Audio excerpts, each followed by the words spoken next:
Welcome to swing lady.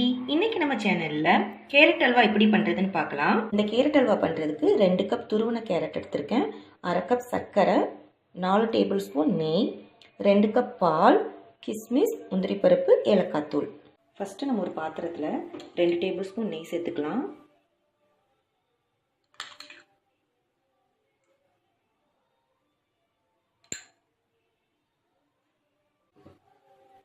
நெய் சூடானதும் முந்திரி பருப்பு சேர்த்துக்கலாம்.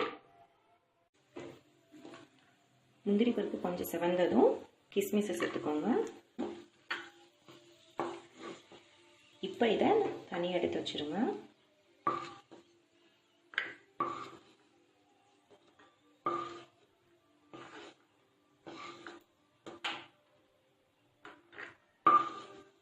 இப்போ இதே நெய்யிலேயே நம்ம துருவி வச்சிருக்கிற கேரட்டை சேர்த்துக்கலாம்.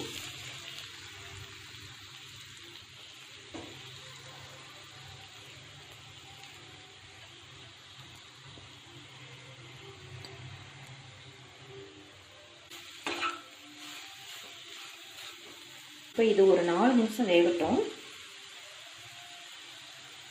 இந்த மாதிரி உங்களுக்கு கலர் சேஞ்ச் ஆகும். நான் 2 கப் கேரட்டுக்கு அதே கப்பில் 2 கப் பால் எடுத்திருக்கேங்க.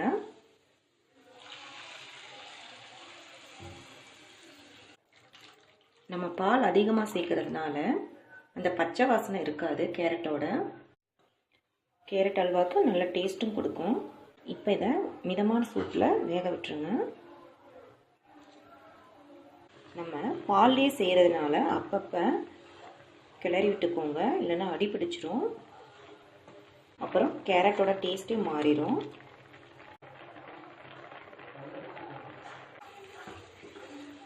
இந்த மாதிரி கெட்டி பதத்துக்கு வந்த உடனேவும் நம்ம சர்க்கரை சேர்த்துக்கலாம்.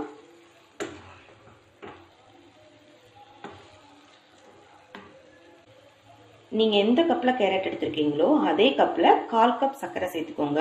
நான் இன்னைக்கு 2 கப் கேரட் எடுத்திருக்கேன். நான் அதுக்காண்டி 1/2 கப் சர்க்கரை சேர்த்துக்கிறேன்.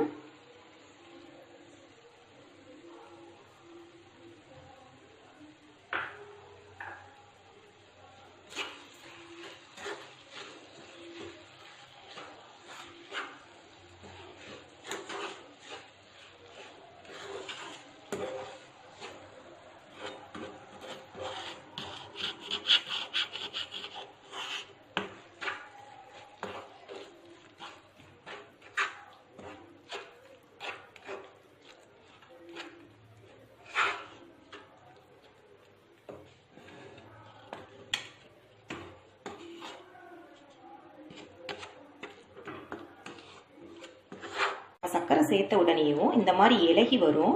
இது ஒரு 2 நிமிஷம் வேகணுங்க. இந்த மாதிரி கெட்டி பதத்துக்கு வந்த உடனேயும் நம்ம ஏலக்காய் பொடியை சேர்த்துக்கலாம்.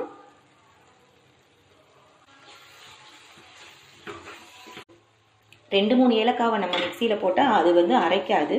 நான் அதனால 1 டேபிள் ஸ்பூன் சர்க்கரையும் 4 ஏலக்காவையும் சேர்த்து அரைச்சிருக்கேன். வறுத்து வச்சிருந்த முந்திரி பருப்பு கிஸ்மிஸையும் சேர்த்துக்கலாம். கூடவே 2 டேபிள் ஸ்பூன் நெய்.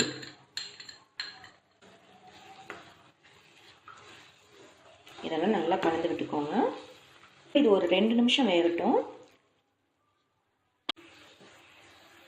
இந்த மாதிரி கெட்டி பதத்துக்கு வந்த உடனே நம்ம ஸ்டவ்வை ஆஃப் பண்ணிடலாம். அவ்வளவுதான், நம்மளோட சுவையான கேரட் அல்வா ரெடி. இந்த கேரட் அல்வா செஞ்சு பார்த்துட்டு எப்படி இருக்குன்னு கமெண்ட்ல சொல்லுங்க. சேனலை சப்ஸ்கிரைப் பண்ணாதுங்க, சப்ஸ்கிரைப் பண்ணிருங்க. கூடவே பக்கத்தில் இருக்க பெல் ஐக்கானையும் கிளிக் பண்ணிக்கோங்க. தேங்க்யூ.